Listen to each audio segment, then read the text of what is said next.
Japoński producent konsekwentnie podąża własną unikalną ścieżką inżynieryjną, a flagowa Mazda CX-80 jest tego najlepszym dowodem. W dobie wszechobecnej presji na downsizing i pełną elektryfikację ten mierzący blisko 5 metrów SUV oferuje pod długą maską potężny, rzędowy, 6-cylindrowy silnik diesla o pojemności 3,3 litra. Co szczególnie istotne w obliczu rygorystycznych norm emisji spalin, jednostka ta jest fabrycznie przystosowana do zasilania paliwem HVO100, innowacyjnym, w pełni odnawialnym olejem napędowym produkowanym z odpadów, czyli mówiąc wprost, z oleju po frytkach między innymi. Jak to się sprawdza w praktyce? Czy jeździ tak samo jak na tradycyjnym oleju napędowym? No i najważniejsze, jak dużo zużywa tego paliwa? O tym już w moim teście. Jestem Kamil Rogala i zapraszam Was na mój film.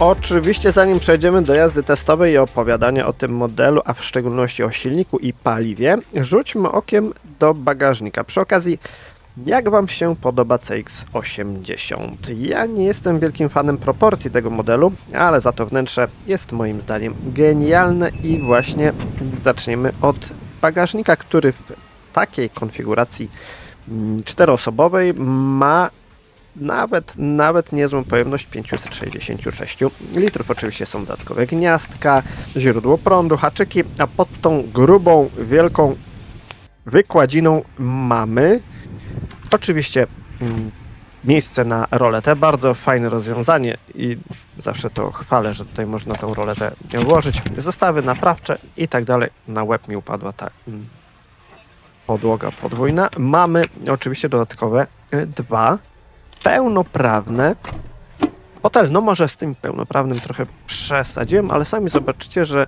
nawet osoba średniego wzrostu, czyli ja z moim szalonym 173 cm wzrostu, jest w stanie tam dość komfortowo podróżować, ale o tym za chwilę. Na razie zamykam jeszcze rzut oka na tego trochę jamnika i wsiadamy do wnętrza.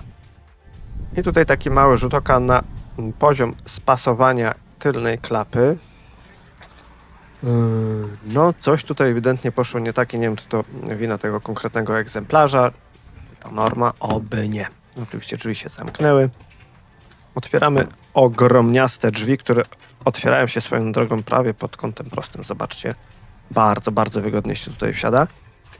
Przesuwamy fotel kapitański i no właśnie, o ile te fotele są dość wygodne, nad głową jest nawet sporo miejsca, to te szyny i elementy znajdujące się pod tym fotelem drugiego rzędu, no troszeczkę przeszkadzają. Zobaczcie, nie bardzo jest gdzie tutaj włożyć buty. Jeżeli macie nawet niezbyt wielkie buty sportowe, no trzeba tutaj walczyć troszeczkę o to miejsce. Maksymalnie odsunięty do tyłu, no nie maksymalnie odsunięty do tyłu, ale tak w miarę wygodnie osoba przede mną będzie siedziała. Nad głową, zobaczcie, sporo miejsca, więc jest całkiem nieźle. Tutaj mamy dodatkowy uchwyt na roletę, żeby oddzielić przestrzeń pasażerską od bagażowej. Ten fotel środkowego rzędu jest odsunięty tak mniej więcej do połowy, więc i osoba siedząca tam, i osoba siedząca tu powinna mieć względny komfort. Z wysiadaniem, no już jest tak średnio. Tutaj jeszcze mamy port USB i uchwyty na kubki. Jakoś można się stąd wygramolić, ale nie jest to zbyt wygodne. Nie są to do końca awaryjne fotele z tyłu. Tak nastolatkowie powinni tam podróżować w miarę wygodnie, no chyba że odsuniemy środkowy rząd maksymalnie do tyłu, no to już z tyłu miejsca będzie mniej. No i jeszcze tutaj rzut oka na fotel. Są oczywiście złącza ISOFIX, ale z zaślepkami, które zgubimy, a tutaj już po złożeniu foteli, no przestrzeń bagażowa jest regularna, ogromna, całkiem fajnie to wygląda w przypadku wersji 6-osobowej, bo do wyboru jest jeszcze oczywiście 7-osobowa. Roletki w oknach, takie trochę w pół do premium. Nie za często to się zdarza, ale bardzo miło, że jest. Haczyki, światełko, jakość spasowania. No, o tym za chwilę. Tutaj mamy kieszeń dość głęboką, miękko wykończoną. Dodatkowe 2 strefy klimatyzacji z wentylowanymi i podgrzewanymi fotelami. No to już jest tak naprawdę fajna sprawa. Tu jest dodatkowa szufladka na drobiazgi, połowicznie wyłożona miękkim materiałem. Ta konsola środkowa się nie przesuwa, tu mamy uchwyty na kubki. Dość głęboki schowek, otwierany na boki. To jest akurat fajne rozwiązanie. Tak, tu możemy się przesuwać tym fotelem i jak przesuniemy się maksymalnie do przodu, o tutaj się zatrzasnął, no zobaczcie, jest całkiem nieźle, jeśli chodzi o miejsce. No, z założeniem nogi na nogę, no dobra, to już trochę przesada, ale miejsca jest spoko. Miejsca w drugim rzędzie, no mnóstwo. Tutaj nawet 1,80 m, 1,90 m powinien podróżować bardzo komfortowo. Jeszcze rzut oka po wnętrzu, no i to ta deska rozdzielcza bardzo ładna, ale za chwilę obejrzymy sobie ją z bliska.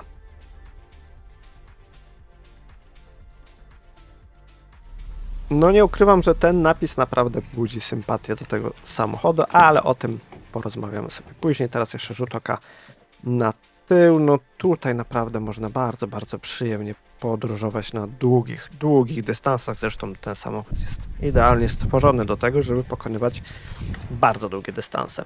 No ale o tym też jeszcze za chwilę. Zamykamy drzwi, uruchamiamy silnik i sprawdzamy, co tu jest. Na przed oczami oczywiście wirtualne zegary. Tak sobie tutaj regulujemy przyciskiem. Nie jest to taki długopis wbity w deskę rozdzielczą, jak to niegdyś było w Hondach i Toyotach, ale dość tradycyjny sposób. Mamy oczywiście Android Auto, bezprzewodowy, no jak żeby inaczej, a cały system, no jak widzicie, jest dość archaiczny, ale czy to źle? Moim zdaniem nie do końca, bo tutaj wszystkie funkcje są dość sensownie poukładane, a obsługa tego za pomocą pokrętła lub ekranem dotykowym po uruchomieniu odpowiedniej funkcji jest bardzo wygodna i szkoda, że wielu producentów odeszło od tego typu rozwiązań. Minus: przycisk do świateł awaryjnych jest akurat tutaj, gdy chcemy coś zrobić na ekranie dotykowym. Czasami przypadkowo włączałem światła awaryjne, no ale to taka pierdoła. No i tutaj klawiatura przycisków do podgrzewanych foteli, wentylowanych i tak dalej. Tu mamy ładowarkę indukcyjną, średnio wygodną, bo telefon czasami się stamtąd ześlizguje. Uchwyty na kubki, tu zmieniamy tryby jazdy, są tylko 3. Normal, Sport albo Offroad. 0 kombinacji, co akurat mnie bardzo cieszy. No tutaj ten panel z przyciskami i zwróćcie uwagę, praktycznie brak piano black, za to ogromny plus. Dodatkowe porty USB i zobaczcie, bardzo płytki schowek. Trochę szkoda, no ale cóż, nie można mieć wszystkiego. Schowek przed pasażerem dość głęboki, nieźle wykończony, chociaż tak, tu mamy miękki materiał, tam głębiej już niestety nie, ale cóż, trudno. Tak, brudna trochę kamera, przepraszam Was za to. Ekran przed kierowcą, bardzo czytelny, dość estetyczny, chociaż to oczywiście można się kłócić. Nie ma tutaj zbyt wielu ustawień. Mamy na szczęście przycisk od wyłączania systemu rozpoznawania znaków drogowych. No tak, tradycyjne zamykanie drzwi, panel do sterowania szybami. Tu jest bardzo miękko i przyjemnie. Tu niby jest twardo, ale ten materiał jest taki przyjemny w dotyku. Tutaj mamy taki ala zamsz. Spasowanie moim zdaniem całkiem nie jest źle. Gdzieś tam potrzeszczy, ale to jest takie jednorazowe ułożenie się materiału podczas jazdy. Nic nie trzeszczy, chociaż no mogło być troszeczkę lepiej spasowane i zmontowane. Nie jest idealnie. Kieszonka na okulary.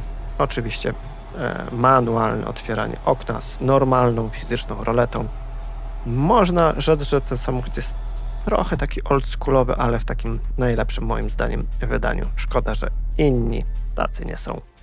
A pod maską, no tutaj jest chyba najciekawsza rzecz w tym samochodzie. To 6-cylindrowy diesel o pojemności 3,3 litra z wtryskiem bezpośrednim i oczywiście doładowaniem, który generuje moc 254 koni mechanicznych przy 3750 obrotach na minutę. Moment obrotowy to 550 Nm, dostępny niezwykle nisko, bo w przedziale od 1500 do 2400 obrotów na minutę. Wszystko jest ładnie przykryte, wyciszone, z dodatkową klapką, którą możemy unieść, tam podczepić. No, bardzo estetycznie to wygląda i zobaczcie, jak nieźle ona izoluje hałas generowany przez ten silnik na wolnych obrotach. Chociaż ten hałas, no to troszeczkę go chyba obraziłem, bo on bardzo, bardzo przyjemnie pracuje podczas jazdy, ale o tym już za chwilę. Zaraz ruszamy na drogi miejskie, aby sprawdzić spalanie. No i witam Was z powrotem za kierownicy Mazdy CX-80 z silnikiem 3,3 litra, oczywiście silnikiem diesla o mocy 254 koni mechanicznych z napędem na 4 koła i co ciekawe, w zbiorniku paliwa jest nienormalny olej napędowy, a paliwo HVO 100. Co to w ogóle jest, jak to działa, czy jest jakaś różnica i tak dalej, o tym opowiem Wam za chwilę. A tymczasem odrobinka, taka nieduża odrobina historii tego modelu. No, historia będzie krótka, bo w zasadzie Mazda CX-80 nie ma poprzednika, bowiem jest to takie swego rodzaju zwieńczenie europejskiej gamy SUV-ów marki. CX-80 jest mocno wydłużonym rozwinięciem dobrze znanego i w sumie lubianego modelu CX-60, którego zresztą testowałem już na moim kanale. Zapraszam do poszukania tego filmu, gdzieś pewnie uda mi się wrzucić link do niego.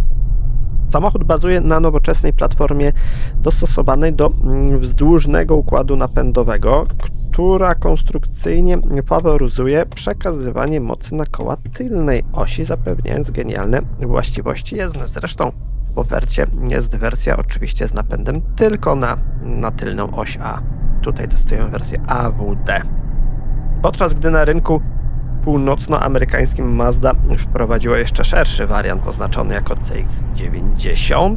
W Europie to właśnie opisywany CX-80 pełni funkcję luksusowego króla gamy. No i prawdę mówiąc, spoglądając na wnętrze, które już widzieliście, no ma chyba do tego prawo. Takie jest przynajmniej moje zdanie. A wy czy się z tym zgadzacie, czy nie? Dajcie znać w komentarzach, chętnie poznam wasz punkt widzenia. A jeśli jeszcze mamy chwilę, zanim skończymy miejski dystans testowy, no powiedzmy tak szumnie mówiąc, bo to nie jest taki typowy test spalania, no ale po prostu orientacyjne wartości, które możecie sobie tam jakoś zinterpretować. No i jeśli jeszcze mamy chwilę czasu, no to warto opisać to auto. Mówi się, że nadwozie największego z europejskich SUV-ów Mazdy, europejskich niestety, to kwintesencja ewolucji języka stylistycznego Kodo i o ile niektórym się to wszystko podoba, tak ja nie jestem do końca przekonany do proporcji, szczególnie przód, te małe światełka, ogromny grill, no co kto lubi, nie będę na pewno krytykował, bo to auto nie jest brzydkie, ale mnie jakoś nie zachwyca. Tak czy siak karoseria imponuje swoją posturą, no nie da się tego ukryć, zachowując przy tym dynamiczne, niezwykle smukłe proporcje, chociaż no nie w moim guście. Gabaryty auta, no to już wzbudza spory respekt na drodze, bo całkowita długość wynosi dokładnie 4995 mm, czyli w sumie 5-metrowy SUV. Rozstaw osi to aż 3120 mm i to naprawdę widać, bo jak spoglądamy na auto z profilu, wydaje się, że te koła są ustawione po prostu po rogach auta i pomiędzy osiami jest długa przestrzeń. No, to się da odczuć we wnętrzu. Zresztą sami to widzieliście. A jeśli już we wnętrzu jesteśmy, no to nie da się ukryć, że stworzony jest myślą o naprawdę wysokim komforcie podróżowania dużych rodzin, oferując niezwykle ustawne konfiguracje 6- lub 7-osobowe. My podróżujemy w tej bardziej komfortowej 6-osobowej wersji. Właśnie ta odmiana zastępuje tradycyjną kanapę drugiego rzędu 2 niezależnymi fotelami kapitańskimi, które w zależności od wersji mogą być przedzielone praktyczną konsolą środkową. To też jest opcja. Moim zdaniem ta konsola środkowa jest spoko, bardzo wygodna, ale jeśli jej nie ma, to mamy takie podłokietniki kapitańskie i między tymi fotelami można sobie przejść wygodniej na kanapę trzeciego rzędu. No i to jest ciekawy wybór, jeżeli ktoś często często wozi pasażerów w trzecim rzędzie, no to może chyba poświęcić tą konsolę środkową dla ich komfortu, chociaż z drugiej strony kto by się tym przejmował. Jeśli chodzi o materiały, to ta testowana wersja jasnobrązowa to jest nowość po niedawnym liftingu, chociaż lifting to za dużo powiedziane, po prostu bardzo mocno zaktualizowali ofertę, ale na przykład w wersjach Takumi mamy białą skórę Napa i detale z jasnego drewna klonowego i przyznam, że chyba taką wersję miałem właśnie testowany jakiś czas temu w Mazdzie CX-60. Właśnie taka wersja chyba mi się bardziej podoba, bo są tam bardzo ładne przeszycia, to jasne drewno rozświetla wnętrze, mamy też jasną podsufitkę, no co kto lubi. Ciężko byłoby mi chyba wybrać między tymi dwoma odmianami, na pewno nie wybrałbym czarno-czarnej, no to nie mój gust, no ale o gustach nie będziemy dyskutować, co kto lubi. Podyskutujemy sobie za to o napędzie, bo to jest naprawdę ciekawe. O paliwie za chwilę, a tymczasem o silniku, bo napędzający tę potężną maszynę rzędowy 6-cylindrowy diesel o pojemności dokładnie 3283 cm3 z tryskiem bezpośrednim i turbodoładowaniem to moim zdaniem majstersztyk w dziedzinie współczesnej wydajności, który mógłby konkurować chyba tylko z silnikiem diesla 3-litrowym z Mercedesa, m.in. klasy E, którego już testowałem i film będzie niebawem na kanale. Jednostka ta generuje moc 254 koni mechanicznych przy 3750 obrotach na minutę oraz przepotężny moment obrotowy wynoszący 550 Nm, dostępny, jak wspomniałem, w zakresie od 1500 do 2400 obrotów na minutę. Za przeniesienie napędu na wszystkie 4 koła odpowiada 8-stopniowa przekładnia automatyczna sprzężona z inteligentnym napędem AWD. I już od razu taka uwaga, przekładnia działa bardzo dobrze, chociaż w mieście czasami potrafi się pogubić, albo za długo przeciągnie bieg, albo podczas jazdy w korku, takim pełzaniu potrafi czasami sobie lekko szarpnąć, ale to moim zdaniem są jedyne przypadki, gdy można mieć jakieś zastrzeżenia do tej przekładni. Cała reszta no, podczas tygodniowego testu i pokonaniu blisko 1000 km nic mi się nie rzuciło tak w pamięć, żeby coś tak zapadło w pamięć, że coś jest naprawdę nie tak z tą przekładnią. Moim zdaniem jest ok i zdaje mi się, że po tym liftingu chyba coś poprawili w oprogramowaniu, bo działa to naprawdę dobrze. Moim zdaniem bez większych uwag. Na plus na pewno zasługuje działanie miękkiej hybrydy, to się nazywa M-Hybrid Boost oraz systemu iStop.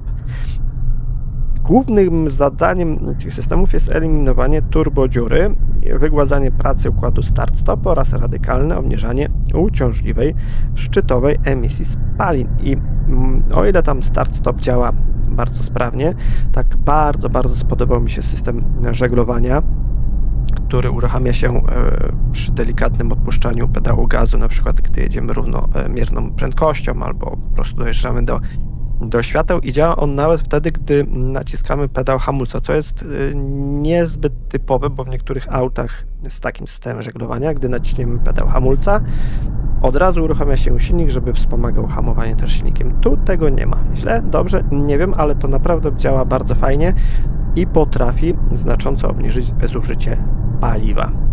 O ile w mieście może zbyt często z tego nie będziemy korzystać, to może nie będzie aż tak bardzo zauważalne, tak podczas spokojnej, podkreślam, spokojnej, cierpliwej jazdy na drogach podmiejskich przy prędkościach właśnie tak 90, 100 albo 70, gdy widzimy z daleka ograniczenie albo światła i odpuścimy pedał gazu i silnik się wyłączy i będziemy się toczyć bardzo długo, no to wtedy wyniki spalania są naprawdę imponujące jak na tak wielkie, mocne w zasadzie auto z tak dużym silnikiem. Wydawałoby się, że będzie paliwożerne, a tu naprawdę ogromne zaskoczenie. Tak uprzedzając fakty, gdy jeździłem drogami podmiejskimi, tak trochę dla sportu starałem się obniżyć zużycie paliwa i wychodziły okolice 4 litrów na 100 km.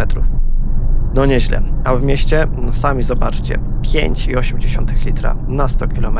Rewelacyjny wynik. A jaki wynik wykręcimy przy prędkości od 70 do 100 km na godzinę na drogach podmiejskich? No, po drodze jest kilka świateł, więc zobaczymy, jak to wyjdzie. No ale dobra, porozmawiajmy wreszcie o tym paliwie. Bo właśnie najważniejszym akcentem technologicznym w najnowszym roczniku modelowym jest fabryczne przystosowanie silnika 3.3 SkyActiv-D do zasilania paliwem HVO100, czyli Hydro Treated Vegetable Oil, czy jakoś tak, zwanym potocznie odnawialnym dieslem. HVO100 to biopaliwo, które powstaje w procesie hydrorafinacji różnorodnych odpadów biologicznych, w tym rzepaku, zużytych tłuszczów zwierzęcych oraz wysmażonych olejów kuchennych zebranych z sektora gastronomicznego, czyli oleju po frytkach. Stosowanie tego wariantu HVO100 pozwala obniżyć całkowitą emisję CO2 w cyklu od źródła do koła nawet o 90% w porównaniu do klasycznego oleju napędowego z ropy naftowej. Paliwo to jest produktem typu drop-in, co oznacza, że kierowca nie musi dokonywać jakichkolwiek modyfikacji mechanicznych silnika, o ile dany silnik jest przystosowany fabrycznie do spalania tego typu paliwa i można je swobodnie mieszać ze zwykłym dieslem lub stosować całkowicie zamiennie, pamiętając jedynie o tym, aby poszukać na klapce wlewu paliwa naklejki z normą XTL. Jak to jest w praktyce? Czy jest jakaś różnica między zwykłym olejem napędowym a tym? Jeżeli chodzi o wygląd, tak, to na pewno. Zresztą tutaj postaram się Wam wrzucić zdjęcia, jak to wygląda, dwie próbki tego paliwa. A jeżeli chodzi o jazdę, ja Wam tego nie powiem, bo nie miałem możliwości zalania tego auta paliwem zwykłym i tym i nie wiem, jak jest między tym a tym, ale z opinii ekspertów i innych kierowców wynika, że nie ma większej różnicy. Mało tego, na tym paliwie HVO100 może być nawet płynniejsza jazda i odrobinę niższe zużycie paliwa, ale to trzeba by było naprawdę to testować trochę dłużej niż tylko przez tydzień i na etapie, na dystansie 1000 km. Moim zdaniem bardzo fajne rozwiązanie, które daje jakąś tam nadzieję na to, że samochody spalinowe, szczególnie z silnikiem diesla, przetrwają trochę dłużej. No, ale jak to zwykle bywa, wszystko rozgrywa się o pieniądze. A przynajmniej w Polsce, bo podczas gdy w Skandynawii oraz państwach Beneluxu HVO100 jest elementem codzienności flotowej, to w Polsce dostępność tego paliwa wciąż stanowi raczej ciekawostkę. Krajowy koncern Orlen dysponuje w Płocku nowoczesną infrastrukturą produkcyjną o wydajności niemal 300 000 ton tego surowca rocznie, jednak z powodów biznesowych większość produktu RAWA trafia obecnie na eksport. No właśnie, te kwestie biznesowe. Powiedzmy sobie wprost, bo litr zwykłego oleju napędowego kosztuje 6,50 mniej więcej w dniu publikacji tego testu, czyli tak mniej więcej pierwsza połowa lipca. Natomiast 1 litr HVO100 kosztuje niecałe 9 zł. No, czyli raczej się średnio opłaca na dłuższą metę i faktycznie trzeba to traktować jako ciekawostkę. A spalanie po 10 km drogą podmiejską 4,6 litra na 100 km. Jak mówiłem, genialnie. A na koniec jeszcze spalanie na drodze ekspresowej. 10 km, prędkość 120 km na godzinę. Postaram się mniej więcej utrzymać równą prędkość, ale ruch jest spory. Zobaczymy, czy się uda. Ok, porozmawiajmy sobie teraz o cenach, ale nie paliwa, tylko samochodu. Bazowy wariant Exclusive Line z tym układem napędowym, czyli 3.3 SkyActiv-D o mocy typu 154 koni mechanicznych z napędem na 4 koła kosztuje 280 800 zł. Testowana odmiana Homura Plus to koszt 325 800 zł. A Takumi Plus, czyli z jasnym wnętrzem, jaśniejszymi dodatkami na zewnątrz, to koszt 331 800 zł. Do tego możemy jeszcze sobie dorzucić kilka pakietów i tak dalej, ale nie przekroczymy, jak dobrze kojarzę, ceny 350 000 zł. Mało, dużo? No tanio na pewno nie jest, ale w tej cenie możemy szukać już w zasadzie tylko konkurencji premium i to też nie każda będzie oferowała tak duży silnik diesla z 6-osobowym wnętrzem, więc cóż, BMW X5, no trochę wyższa klasa moim zdaniem. No nie wiem, jak Wy uważacie, co mogłaby konkurować z tą konkretnie Mazdą. Nie chodzi tylko o wymiary zewnętrzne, bo tutaj mamy do czynienia z 5-metrowym SUV-em, ale też o wnętrze 6-osobowe z takim komfortowym drugim wnętrzem, no i przede wszystkim tym silnikiem diesla. No, przyznam, że trudno było mi coś konkretnego znaleźć.